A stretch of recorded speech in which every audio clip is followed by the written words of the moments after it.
Hello students, welcome to my class.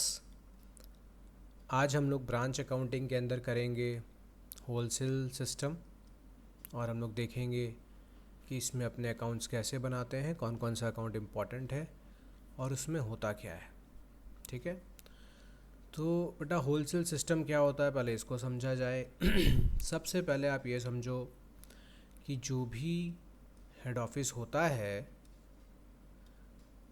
कभी कभी क्या होता है आम तौर पे अपना जो भी उनके पास गुड्स होता है वो सेल करवाते हैं। किसके थ्रू? वो गुड्स बेटा सेल करवाएंगे किसी होल सेलर के थ्रू। ठीक है, तो ये कौन करवा रहा है काम बीच में? होल सेलर्स बेसिकली कौन करता है? Manufacturing concern. कौन सा कंसर्न कर रहा है? Manufacturing concern. यहाँ पे देखिए, मैन्युफैक्चरिंग कंसर्न। ये जो कंसर्न है वो होलसेल में सामान को भेजते हैं, मिडल मैन्स के थ्रू बिकवाते हैं। तो अब ये जो मैन्युफैक्चरर है,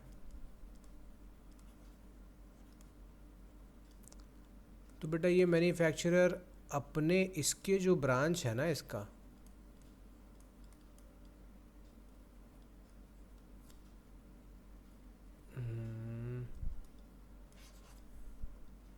देखिए, इनके जितने भी ब्रांच है, इस ब्रांच को जो सामान भेजेगा, गुड्स सेंड करेगा ना, उसमें कॉस्ट के ऊपर कुछ एडिशनल प्राइस ऐड कर देगा। Something extra will be added. तो इस प्राइस को अपने कहेंगे होलसेल प्राइस। क्या कहेंगे? Wholesale price. तो सारे ब्रांचेस में इस प्राइस पे सामान मेंटेन होगा। मतलब ब्रांच के अंदर जो भी हमारे पास गुड्स रहेगा ब्रांच का, वो किस प्राइस पे मेंशन किया रहेगा? होलसेल प्राइस पे। Apart from that, in branches को कहा जाएगा कि जब आप सामान सेल करते हो, if you sell then you should sell at cost plus profit percentage. ये ठीक है। तो समझिए ऐसे कि मान लीजिए किसी प्रोडक्ट का कॉस्ट है से ₹100 ईच। अब यहाँ पर जो होलसेल प्राइस है वो बोल रहा है क्या होना चाहिए? बोल रहा है कॉस्ट प्लस 25% होना चाहिए। इसका मतलब ब्रांच के पास जो सामान होगा अब उसका कीमत कितना होने वाला है? 125, क्योंकि कॉस्ट है 100 और 125 ऑन कॉस्ट ही है, तो प्राइस इतना होने वाला है। और बेटा सेलिंग प्राइस क्या होने वाला है? सेलिंग प्राइस पे बोल रहा है कॉस्ट प्लस से 100%। तो इसका मतलब कॉस्ट 100 और 100 का 100% इज अगेन 100। इसका मतलब सेलिंग प्राइस कितना होने वाला है? 200 रुपीज़। अब यहाँ पे पॉइंट क्या ध्यान रखने वाली बात है कि ये जो प्राइस है वो ब्रांच के पास है। ब्रांच ने अपने सारे जो भी स्टॉक्स है उसके पास, ओपनिंग स्टॉक अगर है तो, और जो क्लोजिंग स्टॉक है, ये दोनों स्टॉक उसके कौन से प्राइस पे रहा होगा? होलसेल प्राइस पे रहा होगा। तो इसके ऊपर, इनके ऊपर जो लोडिंग है वो हमें हटाना पड़ेगा, हमें इसका ट्रीटमेंट करना पड़ेगा, तो ही हमें सही प्रॉफिट का पता चलेगा। देखिए कैसे, ज़रा समझते हैं। सपोज़ किसी ब्रांच ने 200 में एक यूनिट को बेचा, और ब्रांच के पॉइंट ऑफ व्यू से देखेंगे तो ब्रांच का कॉस्ट तो बेटा 125 है। इसका मतलब ये हुआ कि जो प्रॉफिट है वो एक्चुअल में कितना यहाँ दिख रहा है? 75। लेकिन क्या ये सही प्रॉफिट है? ये जो प्रॉफिट आएगा ये किसके पास आ रहा है? ब्रांच का। ब्रांच के बुक्स में जो प्रॉफिट हमें नज़र आएगा that will be 75 rupees, but in reality ये 25 रुपीज़ तो यहाँ एक्स्ट्रा लोड है ना। तो एक्चुअल में प्रॉफिट कितना होना चाहिए? तो ये जो प्रॉफिट हमारा है वो एक्चुअल में हो रहा है 100, लेकिन होलसेल सिस्टम में ब्रांच के अंदर जो प्रॉफिट नज़र आ रहा है वो 75। तो ये 25 रुपीज़ का तो और प्रॉफिट है। तो फाइनली जो भी लोडिंग वगैरह होगा मुझे क्या करना है, उसके ऊपर लोडिंग कैंसिल करना पड़ेगा और उसको अपने बुक्स में दिखाना पड़ेगा। इसी का ट्रीटमेंट मुझे सीखना है कि हम इसको कैसे ट्रीट करते हैं। आई होप कि ये वाला पार्ट आपको समझ में आया होगा। इसको और अच्छे से समझने के लिए हम लोग एक एग्जांपल चेक करेंगे। तो होलसेल प्राइस क्या होता है, we have already discussed this thing कि होलसेल प्राइस क्या है। तो cost plus a percentage of profit is known as wholesale price. ठीक है।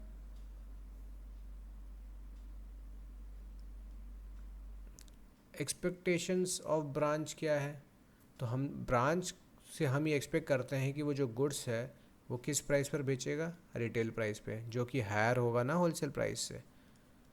तो रियल जो प्रॉफिट अर्न करेगा ब्रांच ना, वो is the excess of final selling price over the wholesale price. ये हमने एग्जांपल से अभी समझा कि 100 माइनस जो उनका होलसेल प्राइस उसको माइनस कर दिया गया, तो उसका प्रॉफिट आ रहा है कम, लेकिन रियल में प्रॉफिट है ज़्यादा।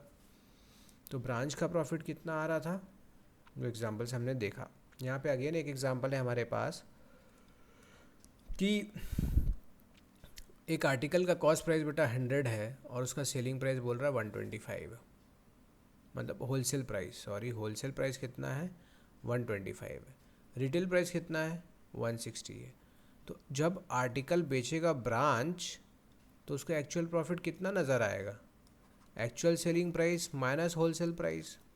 तो एक्चुअल सेलिंग प्राइस यहाँ कितना है 160, होलसेल प्राइस कितना था 125।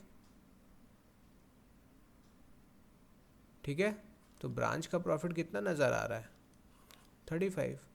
लेकिन अगर आप चेक करो तो रियल प्रॉफिट कितना होना चाहिए 160 माइनस कॉस्ट कितना है, तो रियल प्रॉफिट होना चाहिए 60, लेकिन है कितना 35। तो ये एडजस्टमेंट्स करने की ज़रूरत है। देखिए अब देखते हैं रिजर्व्स कैसे कैंसिल होगा और बनाया जाएगा। तो अगर गुड्स ब्रांच के पास भेजा है और पूरा का पूरा गुड्स बिक गया है, if all goods are sold, if all the goods are sold, in that case कोई प्रॉब्लम नहीं है। ठीक। लेकिन अगर कोई स्टॉक रह गया है अनसोल्ड, तो ऑब्वियस सी बात है कि उसके अंदर वो प्रॉफिट मार्जिन में इंक्लूड है हेड ऑफिस का। ठीक है। वो क्या होने वाला है, wholesale price minus actual cost price. ये वाला जो बचा है बैलेंस, ये तो ब्रांच के पास पड़ा है, उसके स्टॉक के अंदर ये पार्ट इंक्लूड है। तो हेड ऑफिस इसके लिए, इस अमाउंट के लिए क्या करेगा, रिजर्व क्रिएट करेगा। किसके ऊपर करेगा बेटा, क्लोजिंग स्टॉक के ऊपर रिजर्व क्रिएट किया जाएगा। कब, at the end of the year. ठीक है ना। क्योंकि क्यों कर रहे हैं ऐसा, क्यों कर रहे हैं, वाई का आंसर बेटा यहाँ क्या है कि जो भी क्लोजिंग स्टॉक है वो किस प्राइस पे है, होलसेल प्राइस पे है, और इसके ऊपर अभी भी प्रॉफिट अनरियलाइज्ड है, तो हम इसे कहते हैं अनरियलाइज्ड प्रॉफिट। इस वाले स्टॉक के ऊपर जो प्रॉफिट है वो भी क्या है, अनरियलाइज्ड प्रॉफिट है। क्या है, अनरियलाइज्ड प्रॉफिट है। तो इसके ऊपर रिजर्व क्रिएट करेगा हेड ऑफिस। तो क्या एंट्री पास किया जाएगा, profit and loss account debit कर देंगे और क्या कर देंगे, टू स्टॉक रिजर्व। और क्या अमाउंट आने वाला है, देखिए होलसेल प्राइस और कॉस्ट प्राइस के बीच का डिफरेंस, ये जो अमाउंट आएगा इससे अपने ये एंट्री पास करेंगे, profit and loss account debit to stock reserve account. Balance sheet में क्या करना है, तो जो स्टॉक रिजर्व आएगा उसको रिड्यूस करके दिखाना होगा। ठीक है। और नेक्स्ट ईयर के बिगिनिंग में वापस से आप स्टॉक रिजर्व अकाउंट को डेबिट कर देंगे और to profit and loss account कर देंगे। ठीक है।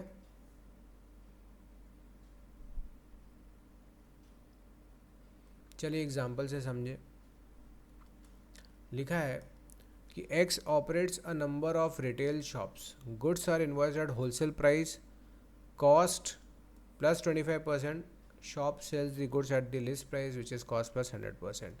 तो बेटा जब भी आप सम्स करो तो स्टेप नंबर 1 में आपको क्या करना है, स्टेप नंबर 1 में आपको क्या करना है, आपको सबसे पहले ये सारा प्राइस निकाल लेना है, होलसेल प्राइस और सेलिंग प्राइस। तो आप सबसे पहले लिख लें कॉस्ट प्राइस कुछ नहीं है तो आपको ये 100 ही समझ के चलना है। आपको जो प्रॉफिट यहाँ पे पार्ट्स प्रॉफिट है जो एक्स्ट्रा जुड़ रहा है वो है 25%, 100 का 25% विल बी 25, क्योंकि यहाँ क्या लिखा है कॉस्ट प्लस 25%। सम्स को देखिए तो ये हमारे पास आ गया 125। तो इस प्राइस पे ब्रांच को मिलेगा, तो ये कौन सा प्राइस बनेगा, होलसेल प्राइस। होलसेल प्राइस कितना रुपीज़ 125। अब इसमें ऐड करेंगे जो प्रॉफिट, या मुझे इसको यहाँ ऐड करने के बजाय ऐसे लिख लें, क्या मुझे बोल रहा है कि सेलिंग प्राइस कितना होगा, तो यहाँ पे सेलिंग प्राइस पे लिख रहा है कॉस्ट प्लस 100%। तो कॉस्ट हम क्या लेके चल रहे हैं 100, 100 का 100% विल बी 100, तो ये कितना हो जाएगा 200। तो मुझे ये समझना है कि मेरा सेलिंग प्राइस कितना है 200 है।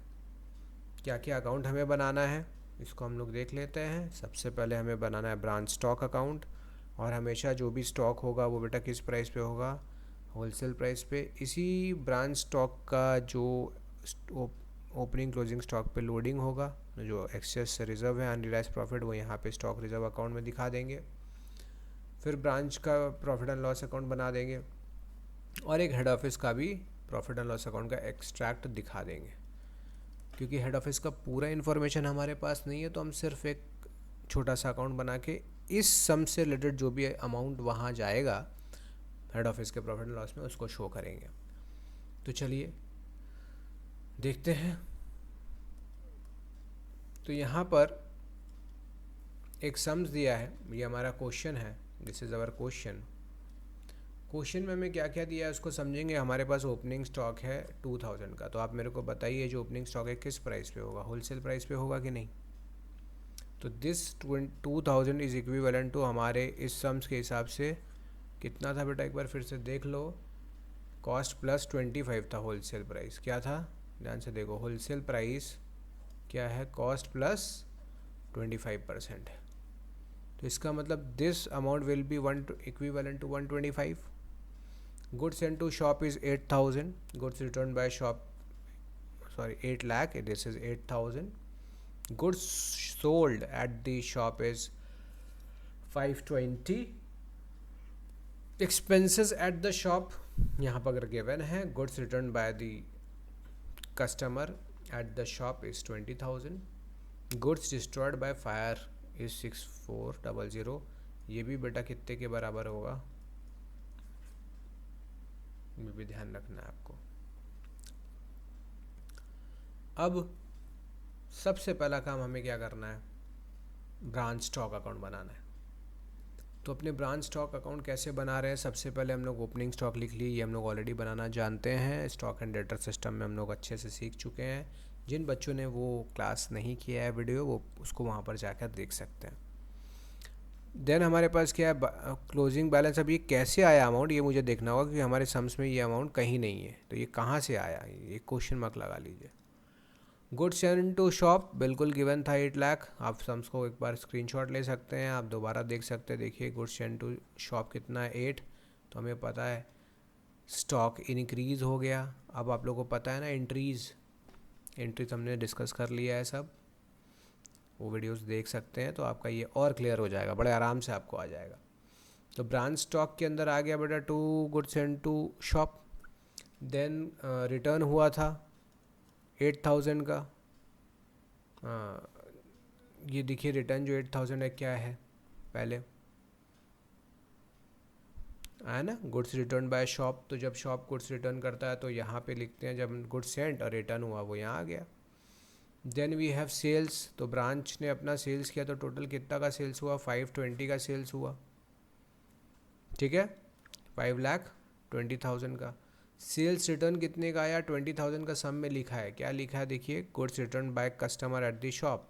तो हम लोग को पता है इसका जर्नल एंट्री क्या होना चाहिए, branch stock to branch debtor, है ना, कस्टमर ने रिटर्न किया तो ब्रांच स्टॉक डेबिट हो गया, इसीलिए ब्रांच स्टॉक के डेबिट साइड में लिख दिया गया टू सेल्स रिटर्न। ओके। अब कुछ गुड्स जो है वो आग से जल गया था, तो हमें देखना है कि वो गुड्स का वैल्यू कितना है। कितना है? 6400। तो इसका क्या कर सकते हैं अपने, इसको यहाँ पे डायरेक्टली हमने दिखा दिया इसके कॉस्ट पे। जब भी गुड्स डिस्ट्रॉयड बाय फायर हो आप इसको यहाँ पे कॉस्ट पे दिखा सकते हो, या फिर यहाँ पे 6400 दिखाकर आप क्या करो, वहाँ पर कैंसिल करो, स्टॉक रिजर्व में अमाउंट डालो। लेकिन ये चीज़ जानना यहाँ अप्रोप्रिएट है, आप 4000 डाल सकते हैं गुड्स डिस्ट्रॉयड बाय फायर। ये आया कॉस्ट ही डाला यहाँ पे, देखिए कैसे डाला।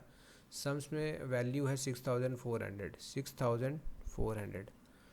मुझे चाहिए कि इसका एक्चुअल में कॉस्ट कितना है। तो ये कितने की इक्विवेलेंट है पहले ये बताइए। ये 125 के इक्विवेलेंट है ना, तो ये 100 मल्टीप्लाई करेंगे तो कितना आएगा। हमने देखिए यहाँ पे बनाया था ये जो चार्ट हमने बना के रखा है। तो ये होलसेल प्राइस, मुझे जानना है क्या, कॉस्ट। Cost is 100।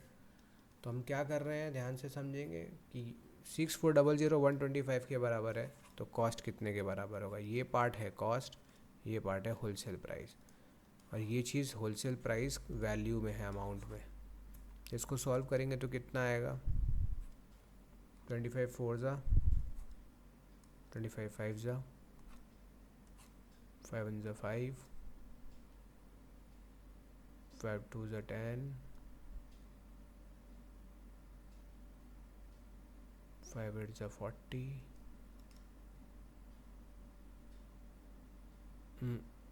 इसको एक बार देख लिया जाए क्या है, कैलकुलेशन एक बार देख लेते हैं।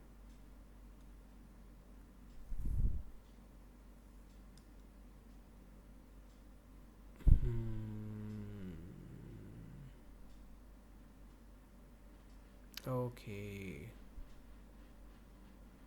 क्या ध्यान रखना है यहाँ पर कि जो मेरा गुड्स डिस्ट्रॉय हुआ है एबनॉर्मल लॉस, वो हमारा ये जो अमाउंट है हमारा, ये किस पे है, ये सेलिंग प्राइस पे है, देखिए यहाँ पे। और मुझे चाहिए होलसेल प्राइस, मुझे चाहिए होलसेल प्राइस, ठीक है। तो क्या करना है आपको, क्योंकि मेरे ब्रांच स्टॉक के अंदर सब कुछ होलसेल प्राइस पे ही रहना चाहिए, क्योंकि यहाँ जितना फिगर्स है सब होलसेल पे ही है। तो ये वाला जो फिगर है एबनॉर्मल लॉस वाला, वो किस पे है बेटा, इसको मैं हटाऊँ, एक बार इसको फिर से कर लो। तो ये जो 6400 गिवन है ना, ये selling price which is equal to 200, और होलसेल प्राइस कितना के बराबर था। अब इसको सॉल्व करके जो आएगा ना, यू विल गेट 4000 ओनली।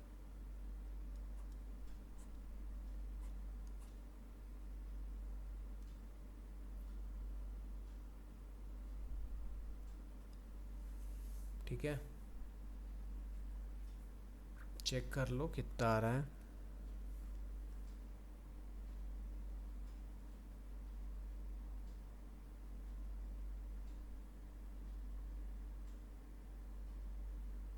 हम्म 4000 यहाँ पर आ गया, ठीक है। कैसे आया, यहाँ पे इसको सॉल्व करेंगे आप, 4000 आ गया। तो जो 4000 है वो क्या निकल के आया, होलसेल प्राइस निकल के आया। क्या निकल के आया है, होलसेल प्राइस निकल के आया।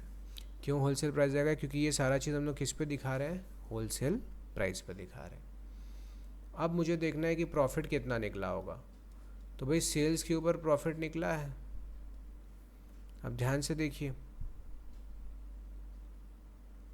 सेल किया गया है 5,20,000, तो सेल किया गया था जिसमें से 20 रिटर्न आ गया था। इसका मतलब एक्चुअल सेल्स कितने का होके रखा है, 5 लाख का। तो यहाँ पर मेरा प्रॉफिट कितना आएगा ये देखते हैं, चलिए वर्किंग देखते हैं। तो हमारा प्रॉफिट कितना निकल के आएगा? टोटल हमारा प्रॉफिट है कितना? सेल्स हमारा 5 लाख का है और प्रॉफिट कितना था? ब्रांच कितना प्रॉफिट अर्न कर रहा है? 75। सेलिंग प्राइस कितना है? 200 पे वो 75 अर्न कर रहा है, तो 5 लाख पे कितना अर्न करेगा? You will get 187,500। अब ये फिर से देखिए, 75 ब्रांच का प्रॉफिट है, 200 ब्रांच ने इस रेट पे सेल किया है, सेलिंग प्राइस है। देखिए ये हम लोग यहाँ पे जो चार्ट बनाए थे, परसेंटेज, ये तो यहाँ पे देखिए कि होलसेल प्राइस कितना है 125 और सेलिंग प्राइस कितना है 200।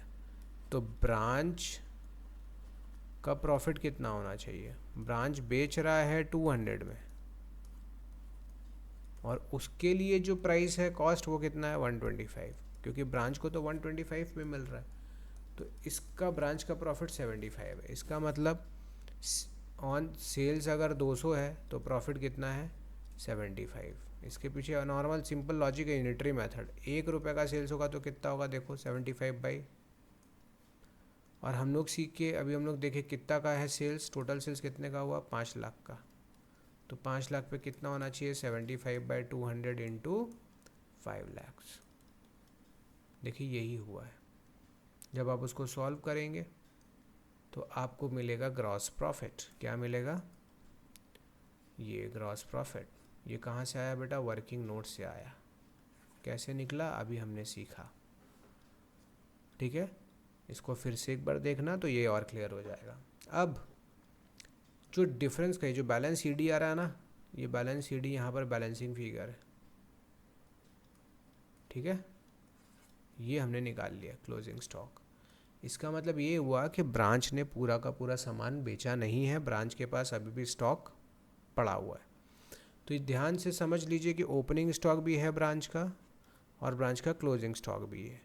तो इन दोनों स्टॉक के ऊपर क्या होगा? स्टॉक रिजर्व एंट्री पास करना पड़ेगा। तो हम लोग क्या करते हैं, पहले क्या बना ले, चलिए ब्रांच पीएल बनाते हैं।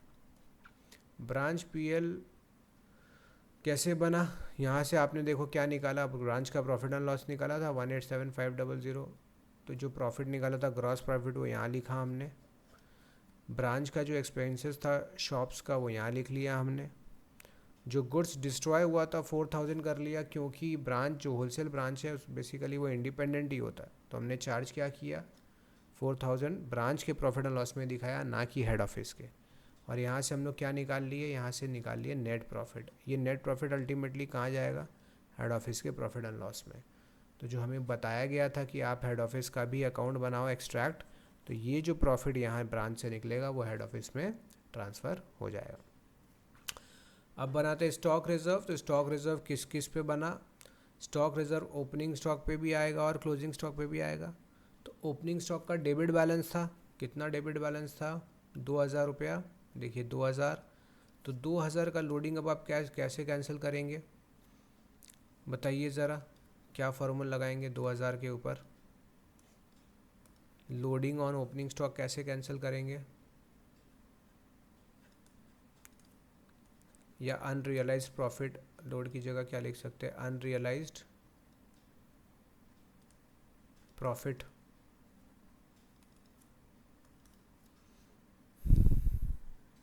तो ये जो कॉस्ट रहा है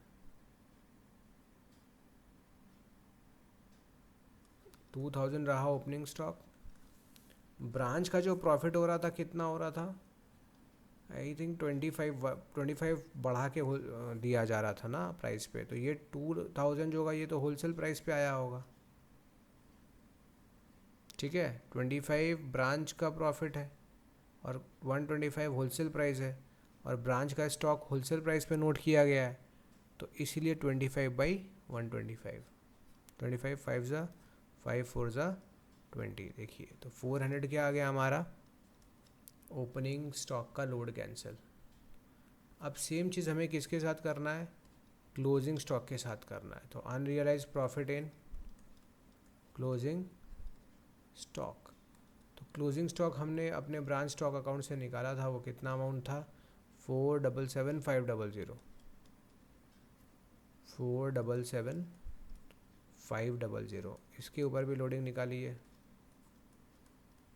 तो ये जो पार्ट सॉल्व होके आएगा दिस विल बी 95,500। तो क्लोजिंग स्टॉक का लोडिंग क्या बोल के कैंसिल हो जाता है, टू बैलेंस सी डी बोल के कैंसिल हो जाता है। ये रहा आ गया, ये हमने लिख दिया। और ये जो भी हमारे पास अनरियलाइज्ड प्रॉफिट का हिस्सा है वो कहाँ ट्रांसफ़र हो जाएगा, हेड ऑफिस के प्रॉफिट एंड लॉस अकाउंट में। क्यों? क्योंकि इससे मुझे हेड ऑफिस का सही प्रॉफिट का पता चल जाएगा कि हेड ऑफिस में एक्चुअल में क्या प्रॉफिट हुआ होगा। तो क्या क्या यहाँ पे आया, देखिए ब्रांच से प्रॉफिट एंड लॉस आया था वो यहाँ आया। जो स्टॉक रिज़र्व ओपनिंग स्टॉक पे था वो यहाँ पे ट्रांसफ़र कर दिए। जो क्लोजिंग स्टॉक का रिज़र्व है, ओपनिंग स्टॉक का, सॉरी ये रहा, ओपनिंग स्टॉक का रिज़र्व यहाँ ट्रांसफ़र हुआ, क्लोजिंग स्टॉक का रिज़र्व यहाँ ट्रांसफ़र हुआ। ठीक है। आप ये पूछ सकते हो कि सर क्यों ऐसा हो रहा है, कि जो क्लोजिंग स्टॉक का रिज़र्व है वो अनरियलाइज प्रॉफिट है, उतना प्रॉफिट हमारे को हुआ नहीं है रियल में, लेकिन ब्रांच में तो दिख रहा है। तो हेड ऑफिस को अगर रियल प्रॉफिट जानना है तो इसको अपने इस प्रॉफिट को क्या करना होगा, रिड्यूस करना होगा। इसीलिए किस तरफ लिखा गया है, डेबिट साइड में लिखा गया है। ठीक है, ठीक है। तो इतना से प्रॉफिट रिड्यूस होना चाहिए। ओपनिंग स्टॉक में जो स्टॉक रिजर्व है उतना से प्रॉफिट इंक्रीज कर देंगे, तो क्रेडिट साइड में लिख दिए। आई बात समझ में?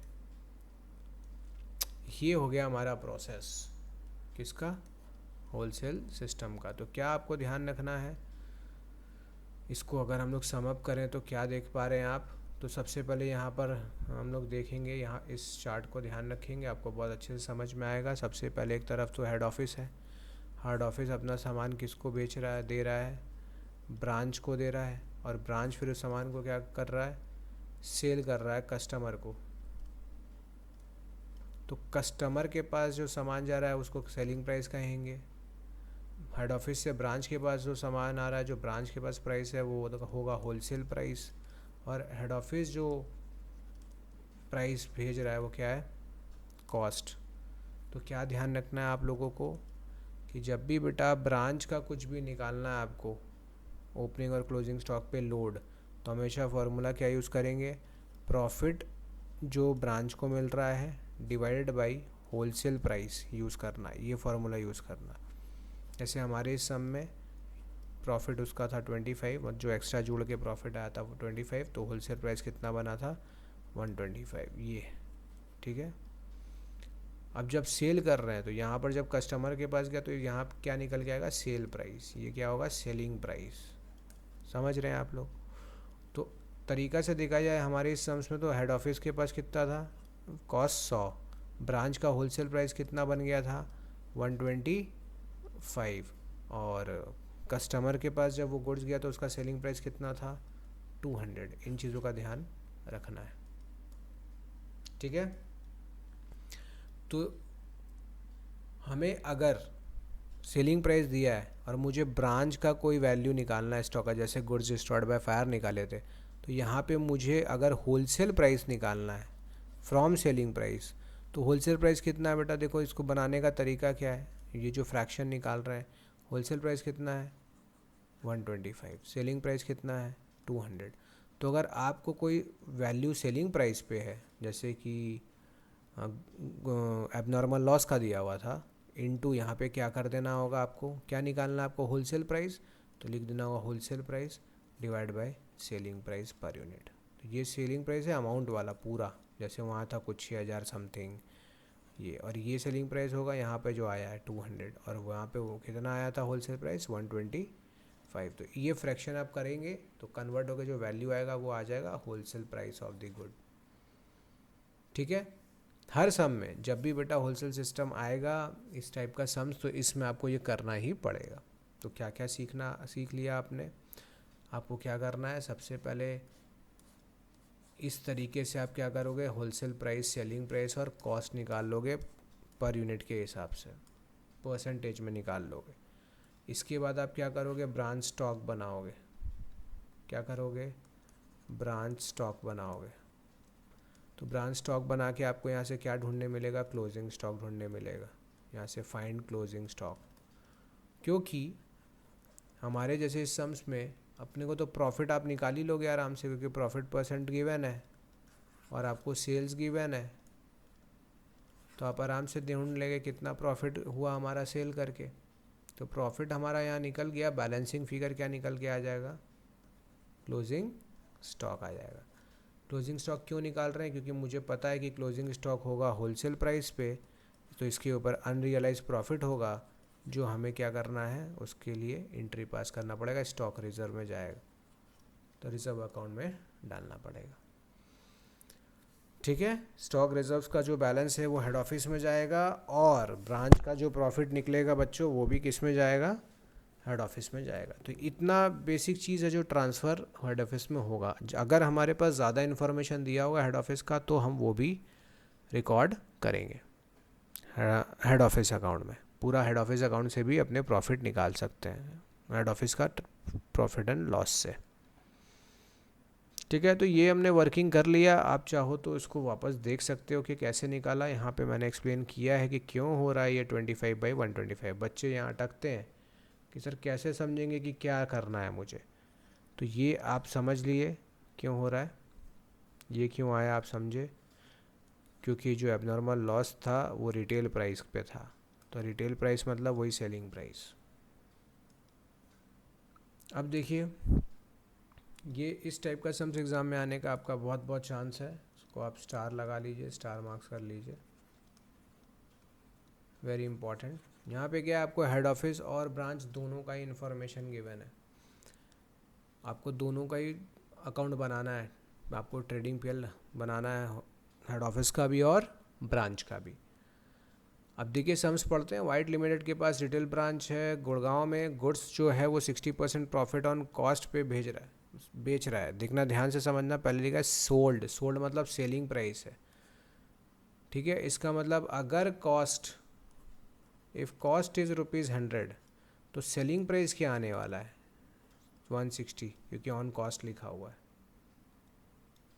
Wholesale price is cost plus 40%। तो देखो होलसेल प्राइस लिखा है कॉस्ट प्लस 40%, 100 प्लस 100 का 40% is 40, which is equal to 140। तो ज़रा सा देख के बताएंगे आप कि ब्रांच के बुक्स में प्रॉफिट कितना दिखना चाहिए, कितना दिख रहा है, selling price minus wholesale price. तो सेलिंग प्राइस यहाँ पे कितना है, 160, होलसेल प्राइस कितना है, 140। तो ब्रांच में जो एक्स्ट्रा प्रॉफिट है वो कितना है, सिर्फ 20 रुपीज़ का है। ठीक है, अब इन्फॉर्मेशन को देखिए। लिखा है कि हेड ऑफिस का स्टॉक कितना है, 175। ब्रांच का कोई ओपनिंग स्टॉक नहीं है। अच्छी बात है कि ओपनिंग स्टॉक पे आपको कोई लोडिंग कैंसिल नहीं करना है इस केस में। परचेज कितना है, 10,50,000 है। गुड्स सेंट इनवॉइस प्राइस पे कितना है, 378। सेलिंग एक्सपेंसेस कितना हुआ, 56। सेल्स दिया है, हेड ऑफिस ने भी किया है और ब्रांच ने भी किया है। स्टॉक हेड ऑफिस का भी है और ब्रांच का भी है। तो गुड्स जो भेजा 378, उसका ट्रीटमेंट होगा। हम लोग एक अकाउंट बनाएंगे, ब्रांच अकाउंट। ध्यान से इसको समझना है, इसको आप लोग को बहुत अच्छे से सीखना है। पोस्टिंग एक एक करके मैं यहाँ पे बता रहा हूँ, स्टेप्स आप देखते चलो। देखो, सबसे पहले ओपनिंग स्टॉक था, ओपनिंग स्टॉक हमने लिख लिया। ब्रांच का कोई नहीं था तो यहाँ पे नील है, कुछ नहीं है। ठीक है, परचेजेस हुआ तो हेड ऑफिस ने परचेज किया, तो परचेज डेबिट साइड में लिख लिया हमने। ये क्रेडिट साइड है, आप लगा लेना है आपको। ये हो गया। अब गुड्स सेंड टू अगर ब्रांच कर रहे तो ध्यान से देखो, गुड्स अब किसके पास चला गया, ब्रांच के पास चला गया। तो गुड़गांव ब्रांच अकाउंट डेबिट हो गया। और गुड्स सेंड टू ब्रांच देखिए हमने क्या किया, यहाँ पे लिखा है लेकिन अमाउंट कहाँ लिख दिया है, गुड़गांव में। जैसे परचेज़ मान लीजिए ऐसे कर लीजिए, गुड़गांव ने परचेज़ किया तो गुड़गांव अगर परचेज़ कर रहा है तो डेबिट में आएगा। तो याद रखना है कि जब भी हेड ऑफिस ब्रांच को गुड्स भेजता है तो ब्रांच अकाउंट को डेबिट करते हैं, ब्रांच ट्रेडिंग को, और हेड ऑफिस को क्या करेंगे, क्रेडिट करेंगे। तो ब्रांच का को डेबिट क्यों किया, क्योंकि ब्रांच का स्टॉक गुड्स परचेज बढ़ गया। और हेड ऑफिस को क्रेडिट क्यों किया, क्योंकि ये बेटा सेल्स की तरह है, तरीके से समझो। ट्रांसफ़र इसको क्या कहते हैं, ये किस चीज़ का कॉन्सेप्ट है यहाँ पर, ट्रांसफ़र का। तो ट्रांसफ़र के अंदर क्या किया, ब्रांच के पास स्टॉक आ रहा है और हेड ऑफिस ऐसे मान लेगा कि गुड्स भेजा है, तो अल्टीमेटली सेल्स की तरह ही है। तो देखिए क्या हुआ, सेम अमाउंट गुड़गांव वाले कॉलम में लिखा गया है डेबिट साइड में, और ये सेम अमाउंट हेड ऑफिस वाले कॉलम में लिखा गया है क्रेडिट साइड में। तो ये समझ लीजिए कि ये हेड ऑफिस एक तरीके से सेल की तरह ट्रीट कर रहा है। ये एग्जैक्टली सेल्स नहीं है, बट आपको ये याद रखने में बड़ा हेल्पफुल होगा कि जब भी ट्रांसफ़र कर रहा है हेड ऑफिस ब्रांच को, तो आप ये मान के चलिए कि जैसे सेल्स को रिकॉर्ड करते हैं वैसे करेंगे, और ब्रांच में कैसे लिखेंगे, जैसे ब्रांच ने कुछ परचेज़ किया है तो बस परचेज़ लिखने की बजाय क्या लिखना है, गुड्स एंड टू ब्रांच यहाँ भी, गुड्स एंड टू ब्रांच यहाँ भी, और अमाउंट अपने अपने कॉलम में। अब क्लोजिंग स्टॉक आया तो क्लोजिंग स्टॉक लिखा गया 420 और गुड़गांव में लिखा गया 63। सिंपल सी बात है कि इस 63 में स्टॉक रिजर्व रहा होगा, ठीक है ना। तो इसको हम लोग कैसे करें, तो सबसे पहले आप क्या निकाल दिए, यहाँ पे डिफरेंस का पैसा निकाले और आपको पता चल गया ग्रॉस प्रॉफिट का, ठीक है। ट्रेडिंग अकाउंट के अंदर आपको कोई यहाँ लोडिंग कैंसिल करने की ज़रूरत नहीं है। अब हमें ये देखना है कि हमारे पास हेड ऑफिस के पास भी है क्लोजिंग स्टॉक और गुड़गांव के पास भी है क्लोजिंग स्टॉक। तो हम चेक करेंगे कि कितना स्टॉक रिजर्व है टोटल। तो गुड़गांव वाले का जो अमाउंट है वो अभी हमने बताया था कि ये वाला किसके ऊपर होगा, ये वाला हमारे होलसेल प्राइस पे होगा। तो ब्रांच के पास जो 63,000 है वो होलसेल प्राइस पे, और होलसेल प्राइस कितना था 140, ठीक। और लोडिंग कितना था 40, ये हम लोग तो यहाँ पे सीख चुके हैं। लोडिंग कितना मतलब प्रॉफिट कितना एडिशनल हुआ था 40, तो जो एक्स्ट्रा प्रॉफिट ऐड हुआ वही तो लोडिंग है। तो 63,000 पे हम लोग लोडिंग कैंसिल करेंगे। 63,000 पे जो अनरियलाइज प्रॉफिट है वो कितना है ब्रांच का, 40 डिवाइड बाय होलसेल प्राइस 140। इसको सॉल्व कर लीजिए।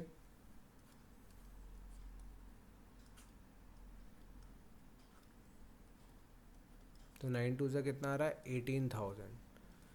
तो ये जो 18,000 का एक्स्ट्रा लोडिंग है ये कौन एडजस्ट करेगा, किसको अपना सही प्रॉफिट यहाँ पर जानना है, हेड ऑफिस को का ही हमें एग्जैक्ट प्रॉफिट निकालना है। तो देखिए क्या किया गया, ये जो स्टॉक रिजर्व है किसके कॉलम में लिखा गया है, ये बहुत नोटवर्दी बात है। ये जो एक्स्ट्रा लोडिंग है ये हेड ऑफिस के कॉलम में लिखा गया है, क्योंकि हमें हेड ऑफिस का सही प्रॉफिट जानना है, ठीक है। तो 18,000 कहाँ कैंसिल करना होगा, जब आप हेड ऑफिस और ब्रांच का पीएल बनाएंगे तो जो भी ब्रांच के क्लोजिंग स्टॉक पे स्टॉक रिजर्व है, अनरियलाइज प्रॉफिट है, वो आपको हेड ऑफिस के डेबिट कॉलम में लिखना होगा। क्लोजिंग स्टॉक वाला कहाँ लिखना पड़ेगा, डेबिट कॉलम में। ओपनिंग स्टॉक होता तो वहाँ कहाँ जाता, क्रेडिट कॉलम में, ठीक है। सेलिंग एक्सपेंसेस था, आपने लिख लिया। अब आप अपने क्रेडिट साइड से डेबिट साइड को माइनस कर दोगे और आपको नेट प्रॉफिट का पता चल गया, ठीक है।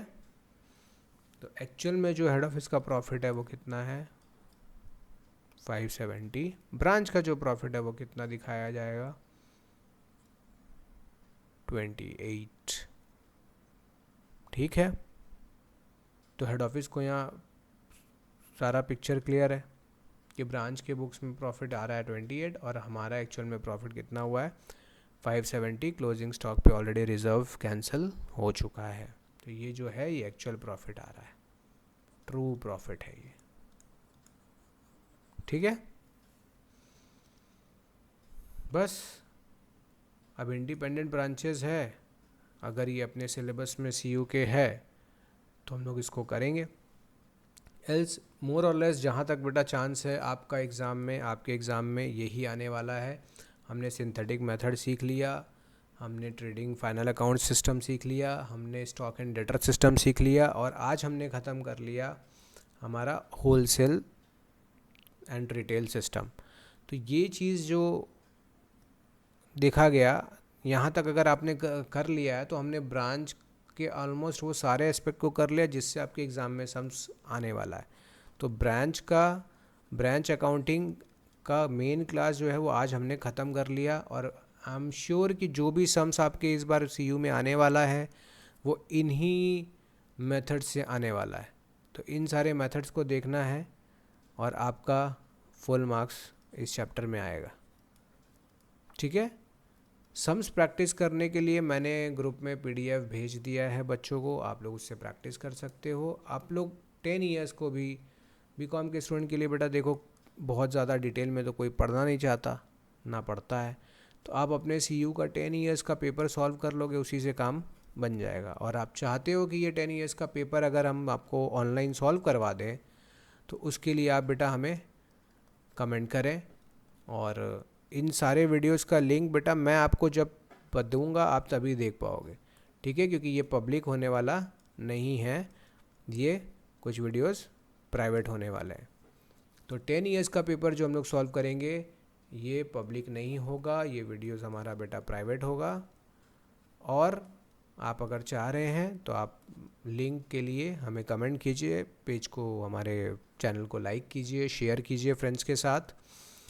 जल्दी से जल्दी बेटा हमारा टारगेट है फ़िलहाल सिर्फ 500 सब्सक्राइबर्स, तो आप अपने फ्रेंड्स के साथ इसको कीजिए। और अगर ऐसा अपन कर लेते हैं तो अपना सारा जो वीडियोस है जो प्राइवेट है वो मैं पब्लिक कर दूंगा। ये बात डन रही कि 500 सब्सक्राइबर को आप पूरा करवाइए, अपने फ्रेंड्स के साथ शेयर कीजिए। तो ये 10 ईयर्स का, हर एक चैप्टर का 10 ईयर्स का सम्स, ऑनर्स का भी और बेटा जनरल का भी, ये अपन फ्री कर देंगे सारे बच्चों के लिए, मतलब पब्लिक कर देंगे। फ्री तो बेटा अपना है ही, लेकिन ये पब्लिक कर देंगे। ठीक है, सो आई होप ये वीडियो आप लोगों को अच्छा लगा होगा। अगर ये वीडियो अच्छा लगा है अपने फ्रेंड्स के साथ इसको शेयर कीजिए।